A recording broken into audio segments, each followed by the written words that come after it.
आज चैत्र मासर चतुर्थ मंगलवार काकटपुर बासिनी मां मंगला दर्शन पर हजार हजार भक्तों समागम होती रात्र 2टारू मां स्नान मार्जना करा जाई सकाळ 4टारू भक्त मानक साहाण मेला करा जाई दर्शन आरंभ होता ब्यारिकेड्रे जाई मां को दर्शन करुछंती भक्त आज महालक्ष्मी बेशरे भक्त मानक दर्शन देउछंती मां मंगला मंदिर परिसर ए संपर्क में अधिक सूचना देउछंती आम काकटपुर रिपोर्टर लोकनाथ स्वाई। मां मंगला चैत्र मासर चतुर्थ पाली मंगलवार यही मंगलवार पर्व मां मंगला मंदिर परिसर में राज्यर विभिन्न प्रांतर भक्त मान समागम होती तेना आज दिन चतुर्थ पालीर कौन स्वतंत्र रीतिनीति रही मां किभली देशर दर्शन देउछंती आम सहित अच्छा 16 उपचार पूजा पंडा रही सहित सीधासल कथा है तीन पाली प्रथम ठार तीन बेला श्रृंखल देवा माँ सरी जाइए आज माँ चतुर्थ पाली यात्रा चतुर्थ पाली यात्रा रे माँ को प्रातः काल बर्तने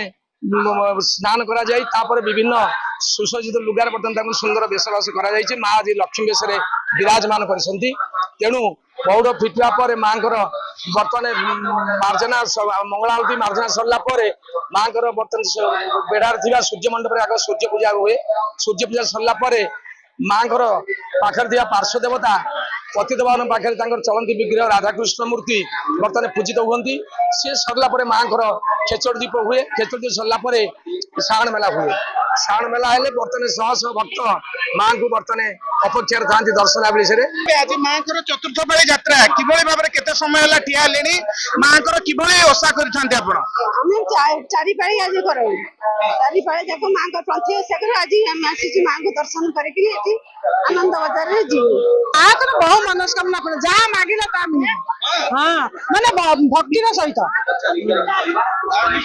श्रद्धालु मान कहते माँ को जहाँ मांगिले ता प्राप्त होता है सब भल ही लगती माँ माँ को आराधना कले माँ को दुख दूर करे निहाती माँ तो माँ माँ का दर्शन बहुत भल लगला मते हाँ बहुत भल लगला बहुत खुशी व्रत रखी था माँ तो व्रत रखी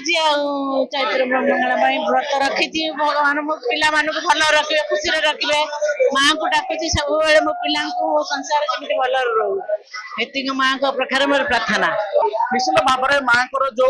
पारंपरिक पर्व रही था यही समय अनेक भक्त मैंने एठिकी आसी था माँ को दर्शन करी से मनस्कामना पूर्ण करी पुणी फेरी जाई था काकटपुर मंगला मंदिर लोकनाथ स्वाई कलिंग टीवी।